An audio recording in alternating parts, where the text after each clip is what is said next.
This is the human side of healthcare, where we explore all aspects of today's ever-changing healthcare environment. Brought to you by the Dallas-Fort Worth Hospital Council and featuring CEO Stephen Love with co-host Thomas Miller. Now, let's make healthcare human again. Welcome to the human side of healthcare. Delighted you're with us today. I know we've talked a lot about COVID-19. We've talked about the new variant related to Omicron, but there are new developments, some things we want to share with you, some things that are impacting people across North Texas. We're delighted we've got Dr. John Carlo back with us today. I think you all know that he's CEO of Prism Health North Texas, extremely active in the Texas Medical Association, and has been on their COVID-19 task force since 2020. John, welcome back to the show. Steve, thanks for having me back on with you. I can tell you, in the last 2 weeks, many people I know, many of my coworkers, and we're still working remotely, who are fully vaccinated have contracted Omicron. Just how contagious is this? Well, it is truly remarkable, and you're absolutely right. It seems like we all know somebody at this point in the last 2 weeks, or we ourselves have come down with the infection. So it is just amazing how easily it has spread, particularly in this community and really throughout the country and the world for that matter.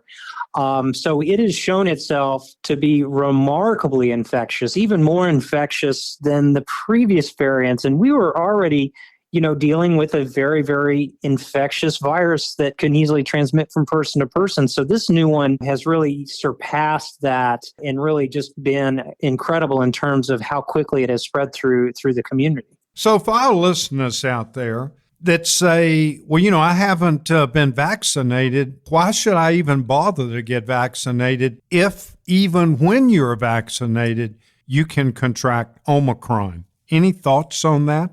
Well, yeah, I think the first thing is we have to learn that, this is almost like a battle, and we're fighting against the virus that is trying new weapons and new challenges on us. And so we need to look at this from our own sort of side of things, looking at all the different tools that we're going to bring in to make sure that we can stay on top of this. And I tell you, vaccination, it has to start there.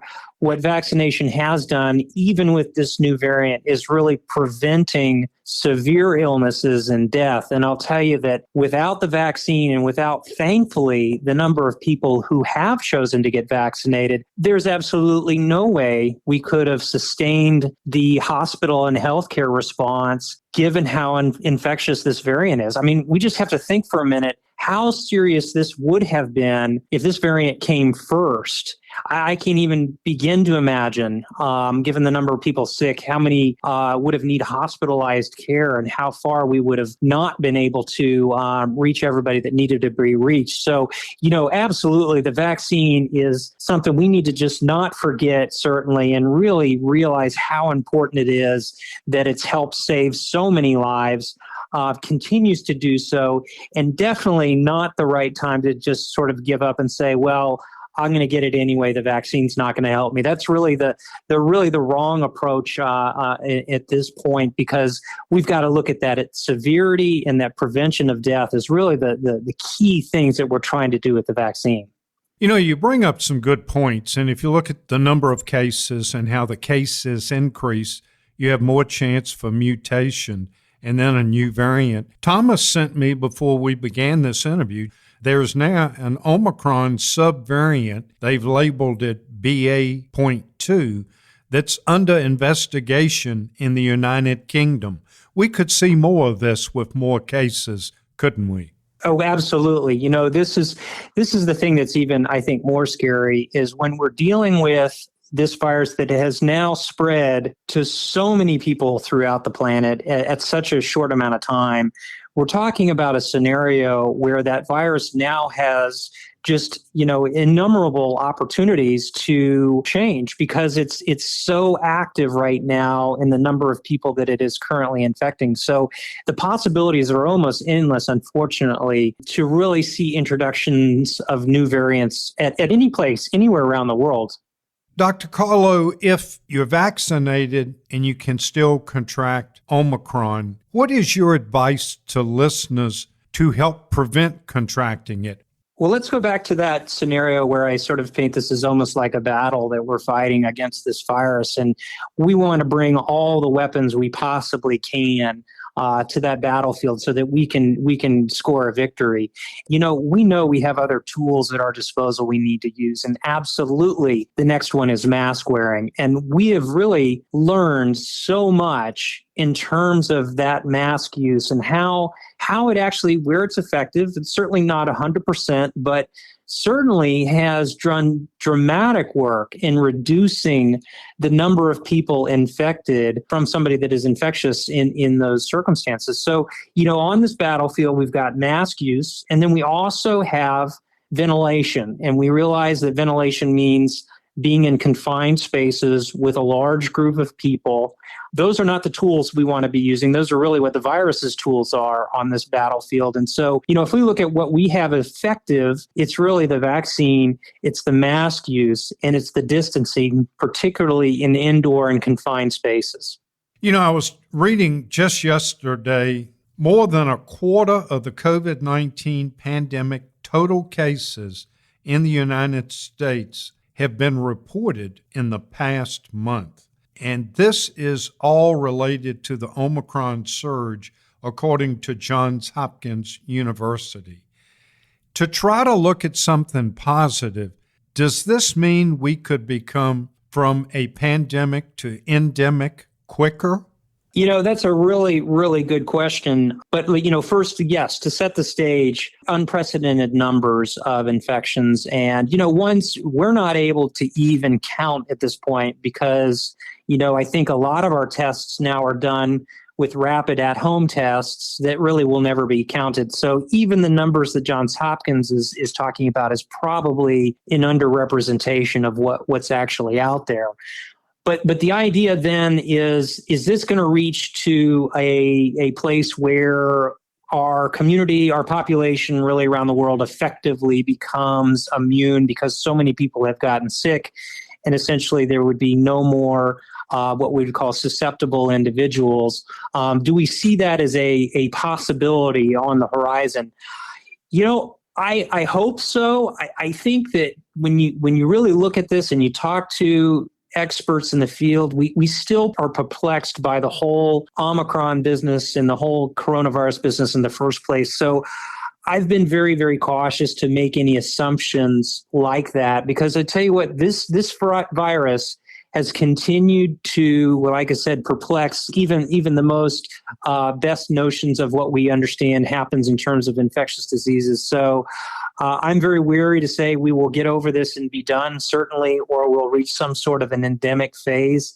I think we've got a lot more to learn, unfortunately. I wish that wasn't the case, but I think if we take what's happened over the last 2 years, particularly, it seems like we're not always in front and oftentimes behind what coronavirus is doing and changing and affecting us.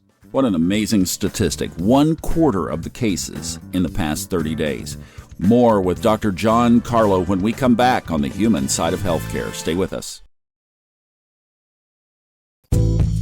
This is the human side of healthcare, where we feature healthcare's hottest topics and what our North Texas area hospitals are doing to make healthcare human again.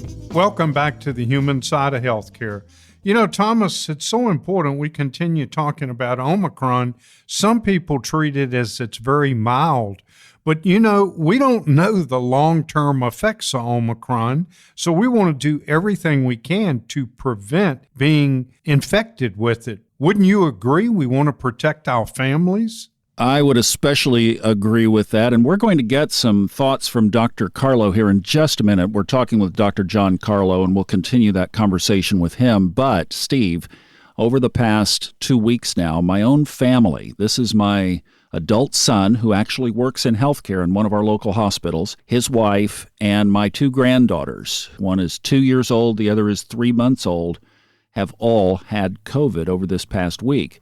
Whether it's Omicron or Delta, don't know, but it's been very serious. Each one of them was seriously ill. And right now, as I'm talking to you, the baby, the 3-month-old, is not out of the woods yet. And I know the 2 adults involved have been vaccinated. This is why we're having this conversation with Dr. Carlo. And you and I have observed how casually people are treating this. And that kind of brings a sadness to the table, because when you see a family like mine of people that you love, and in fact, we're going to talk to somebody in our last segment who is dealing with exactly the same thing. It really tears you up that people are not taking this seriously, not only to keep our families safe, but also the very important thing of we don't know what this thing can cause in the future. And that parallels a disease that came from mosquitoes that we dealt with several years ago. You remember the Zika virus? We're going to talk to Dr. John Carlo about that now. When I talk to people, and as you know, I'm a layperson, I'm not a clinician, I'm certainly not a physician. The reason I tell people, hey, let's do everything we can not to catch Omicron, it's because I look back at some of the work you did, Dr. Carlo, when Zika was around. You know, when Zika first came out, the mosquito transmission, people weren't that concerned. And then they found out, whoa, there is a long-term effect. If you're pregnant, it could cause serious damage to the fetus. We don't know the Omicron long-term effects, do we?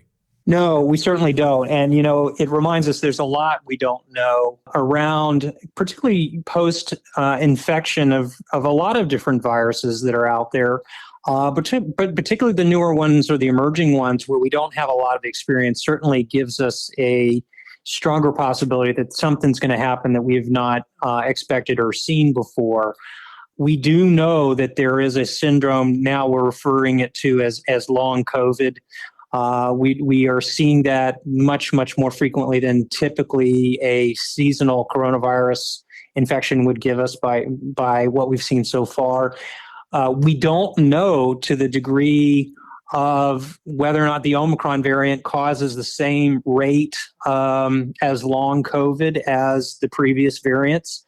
One of the things I would point out is long COVID as a syndrome often has happened to people even with mild illness. So in other words, if you're leaning towards saying, well, the Omicron variant has been shown to be more mild, it then is a less likelihood of producing long COVID. That may not be true. We certainly have seen even mild illnesses produce longer term symptoms. So, it's definitely something that worries me for those that have been around for a long time and know about, chronic illnesses following viral infections. This is something that is a part of many different viruses, and we're seeing it with coronavirus. So this is yet another reason why we should take all of this extremely seriously. Recently, Israel released a study, but to people over age 60, 400,000 of them, they actually gave a 4th dose. So it was like a second booster dose, if you will. And their preliminary findings were that the people were much more resistant to a serious illness than even people that had received 3 vaccines, but they still could contract Omicron. Do you have any reaction to that? The first thing I think we've got to recognize is Israel has done a great deal in contributing to, I think, what we would call almost the frontier of information. And why that has a lot to do with the way their healthcare system is centralized and how they're able to effectively track their case rates and are doing just really things that really set the stage for this type of a study that's being looked at and we're talking about today. It's an open question at this point. I think what we can learn from the experience kind of helps guide us into further questions around the 4th dose, the timing when that might need to happen, who would be perhaps the best candidate to that. So I think the answer is it's interesting to continue to see these types of advanced pieces of information so that we can learn from them. But at this very moment, I'm not certain that it gives us the definitive answer that a 4th dose is the right answer for all circumstances. So we've got a lot more to learn with that.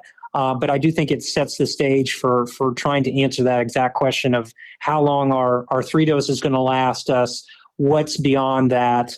Perhaps is there a reformulation of the vaccine that is more specific to Omicron that would be our go-to before simply a repeat of the same dose type on number 4? So, a lot of open questions on that, but certainly interesting information and one we continue to follow. One question that people ask frequently, and so I'll ask you, with the Omicron variant, do the rapid test and home test always pick it up and show it as positive?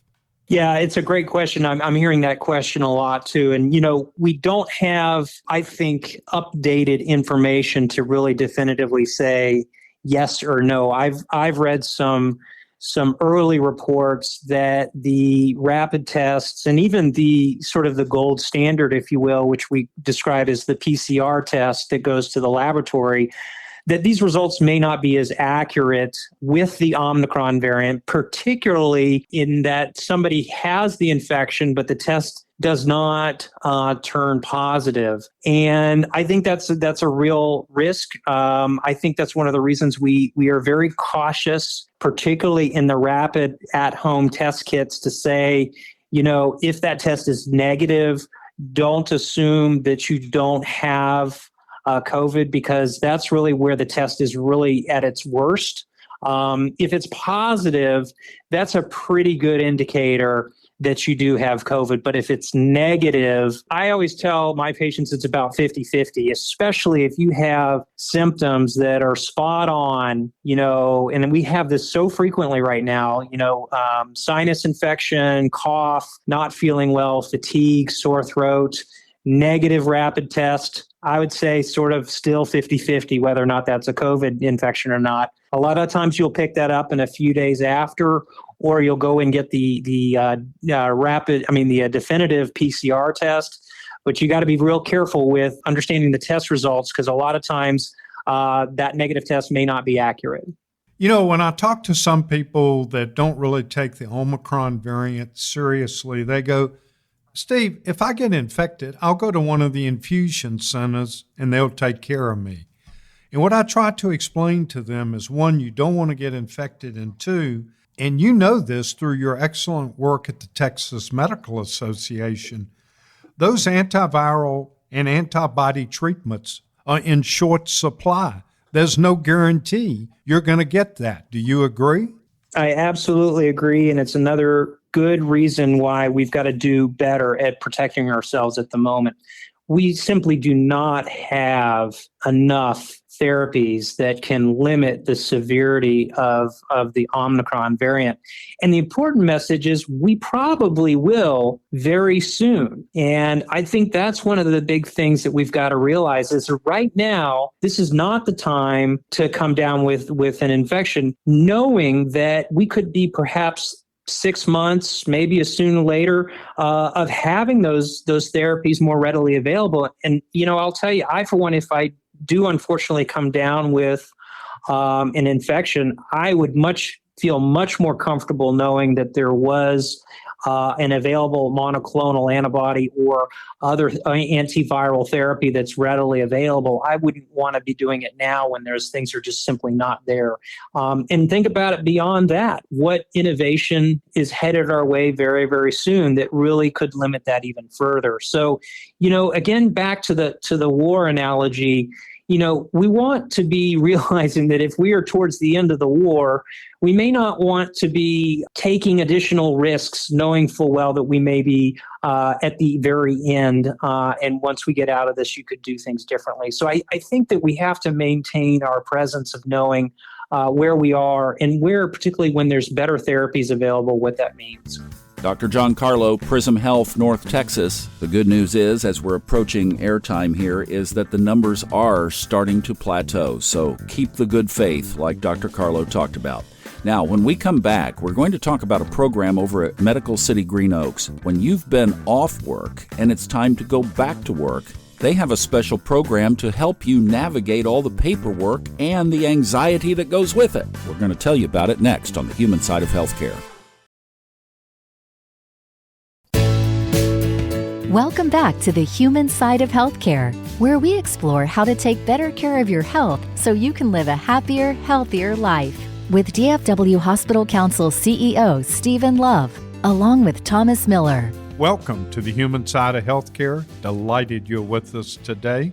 Today we want to talk a little bit about returning to work and a program that we've got at Medical City Green Oaks. Diane Partin is with us today. She's the Administrative Director for Behavioral Health at Medical City Green Oaks.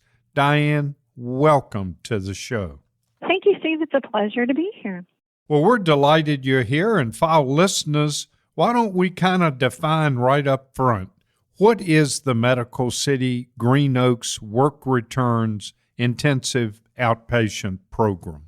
Well, our Work Returns Intensive Outpatient Program at Medical City Green Oaks is a program that works with people who are having any kind of work-related issues. When they're out on leave, they have a lot of paperwork and they have a lot of stress associated with completing that paperwork. And we also have folks that have stress in interacting with their bosses or their colleagues. And so we want to help those folks with all of those stressors navigate that in such a way that they can go back to work in a much better place. So are there any special criteria or special requirements to participate in this work return program? At admission or at intake, our licensed therapists perform a clinical assessment. And so with that clinical assessment, they help determine if there is a mental health or behavioral issue that really needs to be focused on. Part of our program is it is a mental health program. Since it is an intensive outpatient program, we focus on strengthening and developing the skill sets associated with mental health, anxiety, depression, burnout, those kinds of things. And so the criteria would be to have issues that are related to work stressors or work performance associated with mental health issues. Yeah, so Diane, how do you get into the program if you're somebody who is returning to work? Okay, so someone who's returning to work, you would just simply call. We have telehealth options and we have in-person options. We have two phone numbers that you can call. The first phone number is primarily for our telehealth program. It's 972-985-1599. Our in-person line is 972-770-1014. If you call either of those numbers, they'll get you directed to the appropriate person. But all you have to do is call and say that you're interested in scheduling an intake or an admission to our work returns program. Our therapist will talk to you. They'll do a little pre-screening on the phone, and then you're set. They'll set the appointment, and you just move forward from there. You know, the pandemic's been going on, as you well know, for 2 years. Now we're going into the third year. How has the pandemic impacted people in this program when they're trying to return to work? So the pandemic has changed the face of our workplace environment in a profound way. We have folks with increasing anxiety and depression on both ends. We have folks that are at home that are isolated, and whether they had isolation issues before, they do now. Or on the other end, we have those professionals who are required to come to work and sometimes work a lot of hours dealing with burnout, depression, anxiety, fears associated with contracting COVID-19, possibly bringing that home to their families. And so we have stressors reaching every corner of the workforce in 2022. You know, you mentioned many of the healthcare workers, first responders, you've really helped during the pandemic. But I think sometimes our listeners may also lose sight of people that work in grocery stores, department stores, delivery, landscaping. You've probably helped all these people during the pandemic. Am I correct? Absolutely. We've helped folks from every walk of life who've come through this program needing our services. We don't differentiate. If you need us, we're here for you.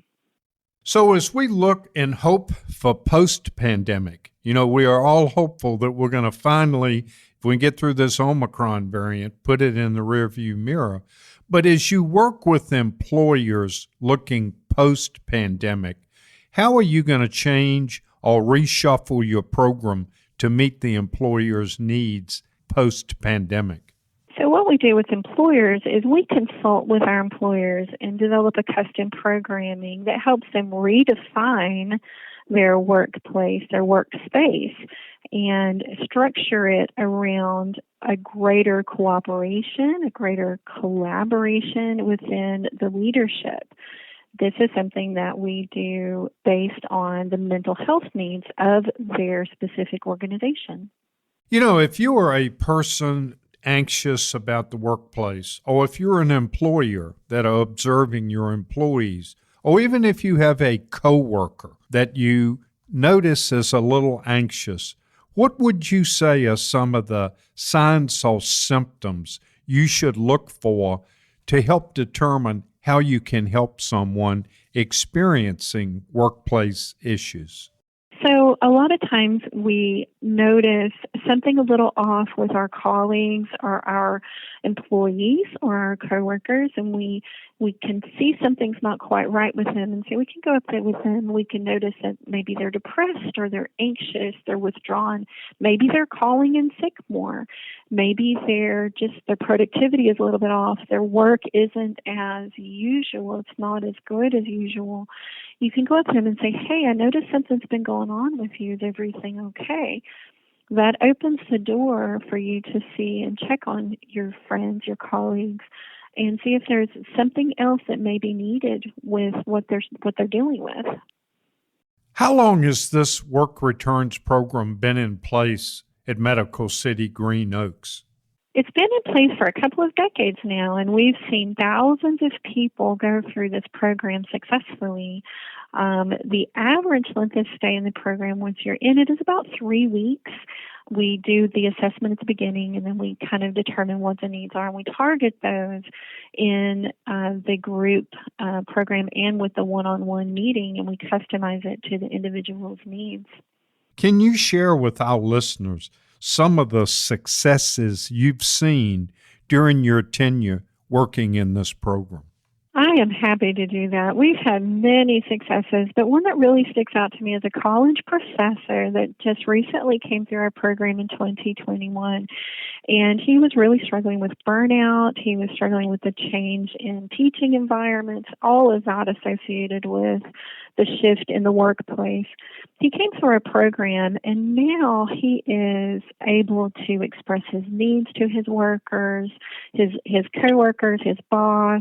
He's able to be more confident in his work. He actually has expressed that his home life is happier because he's learned how to set healthy and appropriate boundaries for himself and what those need to be. He also is helping us with another project for the Work Returns program, and because he has had such success through the program and been able to implement that in his own life. So are there other thoughts that you'd like to share with our listeners related to the workplace, returning to the workplace, and how to deal with the workplace, especially during this pandemic? I would say that pay attention to yourself. You know, when we start feeling different, we kind of take notice. We're not on our game. We're not feeling ourselves. We're not okay. Pay attention to those things. If those go on for 2 or 3 weeks, it's definitely something you really want to pay attention to. Our minds, our brains are part of our bodies, and so sometimes treatment requires a little bit more than just pulling our bootstraps up and showing up for work. Sometimes we have to take a step back, just like if you're medically ill. If you have a sinus infection, you need to go get an antibiotic and take care of it that way. This is a treatment that gives you what you need to move past this difficult time of mental health issue with the right treatment, not just pushing through, but something that really gives you the tools to be able to heal and to move forward in your life and in your work.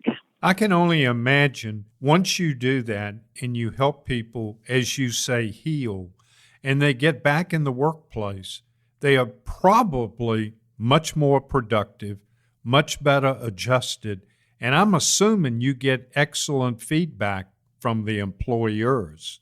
We certainly do. We have a success rate over the past, going on 13 months now, the 99% appreciation. It's a positive rating that tells us we're doing our jobs and we're doing it well. Our clients rave about the program. The help that we provide them not only helps them in the workforce, but we've heard it trickles down into their own personal lives as well. And so when you're happy at work and you're happy at home, life seems to be a little bit easier. And even in this very stressful time, it's something that we all need. We can have this access and we can move forward with confidence and with new skills and new abilities and face whatever comes our way. And as we were wrapping up, Diane made it very personal and told us what was going on in her family and said this. Just a little bit to tell you what I'm going through right now. Every one of my family members, including my 3-week-old granddaughter right now, are COVID positive. And so a lot of this is personal for me. We're all on that journey of healing right now. And so there's fear associated with, are we all going to make it through? So far we are, but every single person that was at my house for Christmas has COVID. And right after we spoke to Diane, I found out that my family, including 2 young grandbabies, had it as well. So this is very personal for all of us. When we come back, Diane is going to tell us about some amazing COVID coping skills. This next segment is incredible, off the charts, when we come back on the human side of healthcare. Stay with us. Covering the healthcare topics that matter most to North Texas. This is the human side of healthcare with DFW Hospital Council CEO Stephen Love, along with Thomas Miller. Welcome back. We're continuing our conversation with Diane Partin. She's the Administrative Director for Behavioral Health at Medical City Green Oaks, and from her incredible perch on the world, sees everything. So we're going to pick up with Diane's comments and thoughts on what she has observed and what they've seen at Medical City Green Oaks over these past 2 years, especially. We've seen an increase of severe anxiety, severe depression, hopelessness. We've seen an increase of burnout, those kinds of overworking or working in such a way that there's a hypervigilance associated with it that's encroached in fear, either fear of being at home and not being productive or fear of coming to work. There's just this shadow of fear over every person that is coming through our program. And that is really the focal point. One of the things that we've incorporated into every one of our programs is the diagnosis of COVID and what are some of the symptoms. We try to keep our clients updated simply because they don't know. And the thing we focus and we practice in our programs is how do you keep yourself safe? That's part of why we offer our telehealth, and it's so successful, is we do offer these things for folks that are COVID positive, but also terribly concerned or paralyzed by anxiety in contracting the virus. We teach our clients how to keep themselves safe through hygiene, through PPE, through masking, through wearing your mask appropriately. Those are some basic little simple things we did at the very beginning.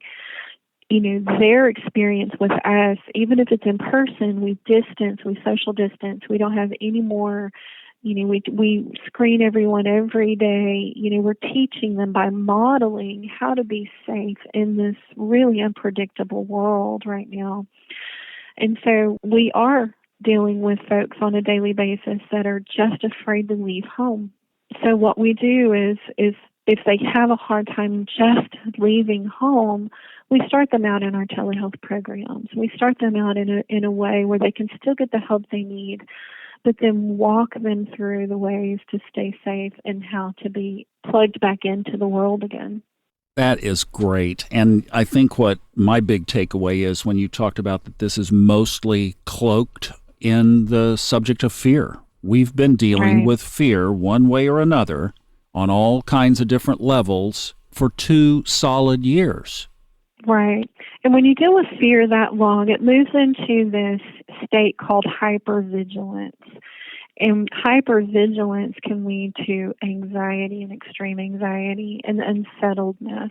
And that's what a lot of folks are feeling right now is that hypervigilance that has crossed over into anxiety. And sometimes that's paralyzing. Is that kind of the definition of what we're seeing now come up, and it's even being covered in some articles and media stories of COVID fatigue? Yes. COVID fatigue would be that you have been so hypervigilant for so long, you're experiencing that burnout, which you've been on. If you are on for 2 years, we've been on for 2 years, and so we have been vigilant and now hypervigilant, and so it exhausts our mental capacities. We are depleted, and so our programs take us out of being depleted, and the programs like ours help us to regain some of ourselves back, to restore some of ourselves back, and that's what these mental health programs provide.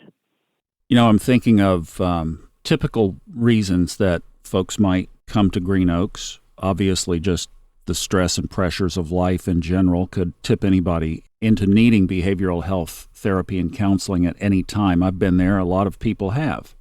Absolutely. But I'm thinking of death, for example. And death Right. is something that if you process the grief in a healthy way, somewhere around a year or so after that, you're pretty well past the initial shock. If you're dealing with a divorce, now, we know that divorces can be fought for extended periods of time, including years. That's probably the closest cousin to this.